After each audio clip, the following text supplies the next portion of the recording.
experienced.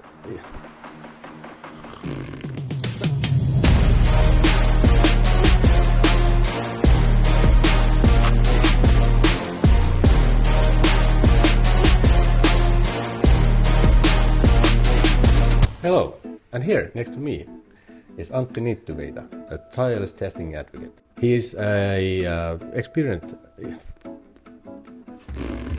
Otetaanpa uudestaan. Let's do it again! Yeah. Hey, it's time for TestguruTV once again. Sitting right next to me is an epic champion of testing, Jani, Tuna, Haikala. Hello, and here next to me is Antti Niittyviita, a tireless testing advocate, a trainer, a public speaker, and an author. Welcome to the show. Welcome. Should we go into the question of today? Let's do it. Here it comes. Yeah, we totally should do it. Are you done already? Yeah. Ready for the question? Yeah, we totally should do it. Let's do it. Can I ask now? Yeah. How can I improve our testing processes? Testing processes. Testing processes. This is a question that often comes up in workshops and trainings about leadership in testing. Mm-hmm. When asking about expectations, what expectations do you have about this workshop? I want to learn how to improve our testing process. And I think that's a great question. Although the most important question in this one is that what's your testing process now? Mm-hmm. True. There are questions that come from this question. Yeah, questions that come from questions. I think we should somehow label this whole show in our other way, questions that come from questions. So we only ask more questions. I'm not sure what the value is for you as a listener or a viewer. But this is testing about learning to ask questions. Yeah, it is. It is, yeah. And the idea about asking the questions is not often to find the right answer, but I would say to guide your attention to something that's important at the moment. Yeah. Yeah. So for example, asking the question, so what are you happy about right now? So yeah, that's a question that calibrates your attention to things that makes you happy. Yeah. So in that sense, questions about questions is that guides our attention to different areas of the original one. Yeah. But how about these processes? Improving testing processes. Yeah. Well, the first answer is a question. So what's your process now? Yeah. And quite often when I meet with managers in software projects and even CXO level people, they have this they make this mistake of thinking about the processes in a way that that's a process that we should design, and we should design a new testing process with the management and do this workshop day, and then we should teach people to use it because that's a perfect process. But the reality is that people usually in the beginning they may stick to it for a while, and then they go back to their old habits, and that's how just human mind works. So that's why I always ask what's your process right now. Yeah. If you're not able to explain it in with confidence and really simply that I could understand, then the first step for me is to have a blank piece of paper. Again, pen and paper work, and then draw your testing process. What does your testing process looks like on the paper? Yeah. What is it right now? No ideals, nothing. What is it really right now? And once you've drawn it, you can start to look at it and try to spot these critical points or critical areas of the process that you're currently in, and try to figure out small ways to start improving them. Yeah. And this is for example, if you ever read help development books, I highly recommend Atomic Habits by James Clear, if I recall correctly. Okay. Yeah. And the idea there is that by doing these small 2mm shifts in different places creates a compounding effect that creates epic level results later. Yeah. He has lots of stories about that, how it works. But that's the idea. Map your process right now and try to find the 2mm shifts there, and just like continuously improve the existing model. And I would say that's the way that the people who are doing the work get involved in the process and really make it happen. So exactly, that's my approach. Yeah. That's a good point. Yeah.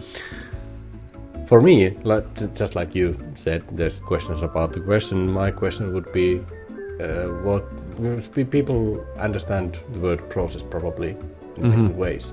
So when you say improve the testing process, what do you actually mean? I mean, it could be doing all sorts of process charts and figuring those things out.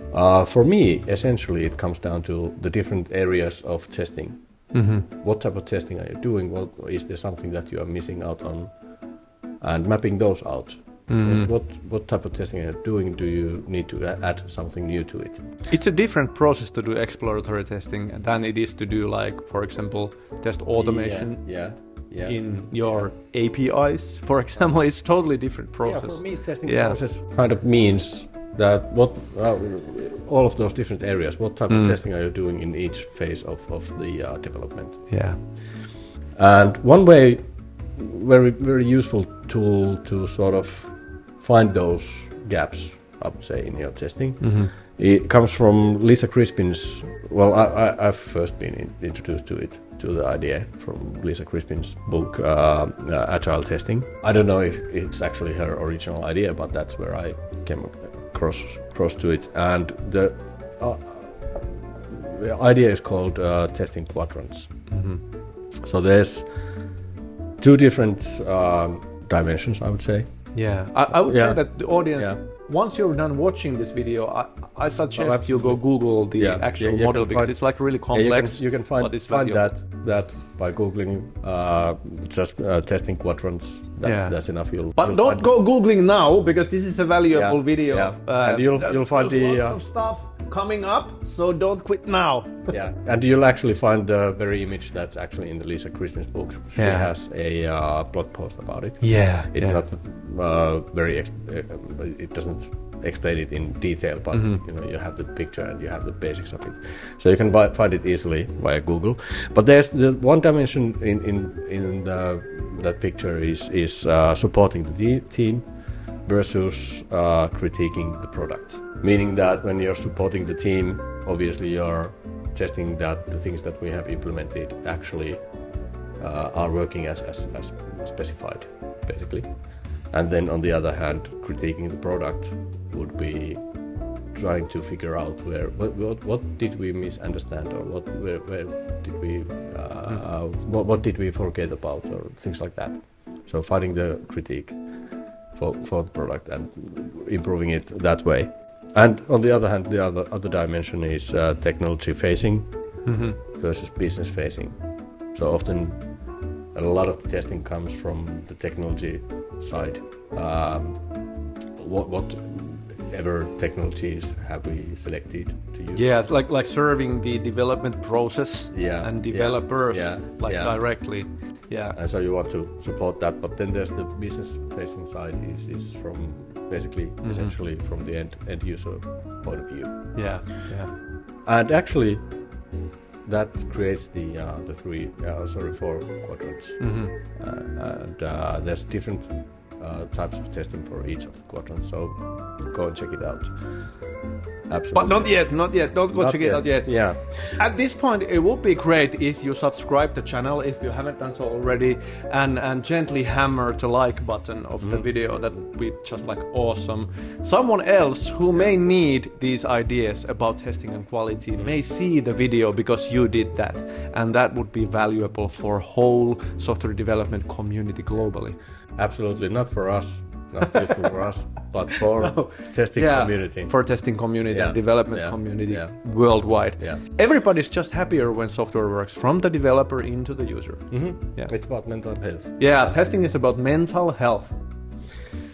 So those four quadrants, and just looking at that picture, helps you defining those areas that you maybe need improvement on, or something that you haven't done, and you find out that maybe we should be adding this to our testing process. There's also a version of this, our own version, called the 3 dimensions of testing. Can you sort of somehow summarize that? Yeah, that's actually true.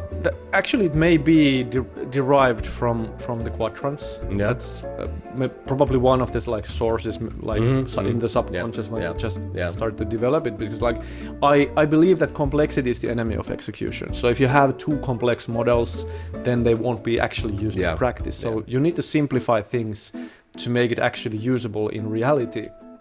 So that's how the 3 dimensions of testing or quality got invented.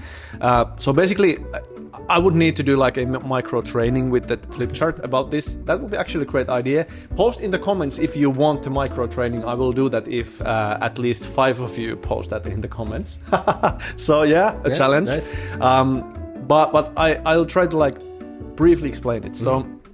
It's again pen and paper work at first. So you have like 2 axes, x and y axis. So y is like and y and x axis. And on the x axis, you on the left side of the axis you draw or you write the outcomes of testing, and the on the left side of the x axis it's the evidence. Yeah.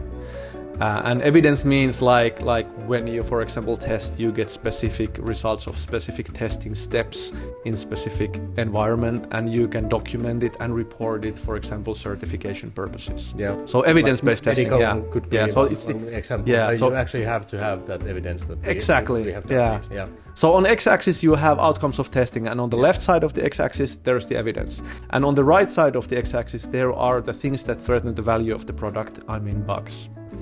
And then you have the y-axis. Yeah. And the y-axis is POV axis, point of view axis. And on the bottom most corner you write the development or the process. Yeah. And on the upper side of the axis you write the user or the client. And now you have these 4 quadrants there. Yeah. And now you start asking questions from, this is actually a workshop that you can do with your team, for example, in retrospect. Now you ask, what kinds of testing do we do? And look at each quadrant and then ask the question, do we do this? And for example, in the quadrant that's in the bottom right, there you would have this finding new bugs and serving the development process. Mm-hmm. That would be, for example, testing inside the sprint, Scrum sprint, and serving the developers in a way that you have, like, for example, in the Jira task, you have the definition of done that you have done 1 Pomodoro of testing on this one, trying to find bugs, and that's like bug hunting. Serving the development. On the bottom left, you would have, for example, producing evidence for the development process. That there you would have like long lists of acceptance tests, either manual or automated, and wherever you run, you get the evidence and the document that it's done and here. Isn't that quite often also automated? Exactly. That's automation is done there often. So looking at each quadrant, asking yourself, do we do this? And then you could actually use it in a way that you could give yourself a score as well. So in the quadrant of bottom right, do we do it well? Do I like how well we're doing it? From 1 to 10, 10 is the maximum epic level of success, and 1 is like we're not doing it. 1 is like we're not doing it at all. So you give yourself a score, and then you can actually see where are the areas where you could improve this. And the third dimension, of course, is time. Then you could go each quadrant at a time and ask, how often should we do this to create quality products?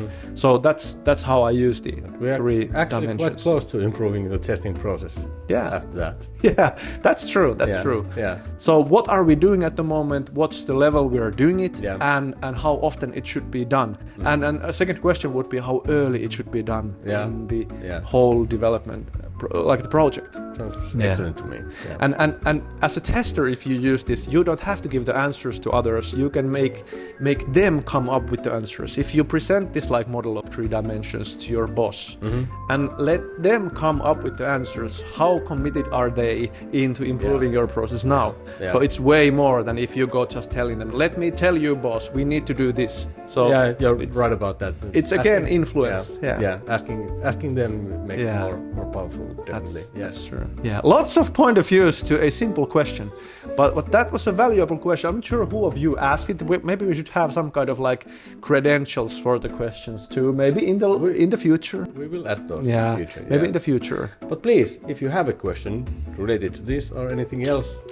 from the field of software testing, please send it to us. Yeah, send it to us in the comments of a video that you see. Yeah. So we collect the questions from the comments, or you can direct message us if you want. And of course, once more, if you haven't done so already, please like the video and subscribe to the channel. And we will make a ton more of these questions and videos. And I hope that we can improve together the world of software testing and development. Looking forward to it. You know, everybody's happier when software works. Mental health. Mental health.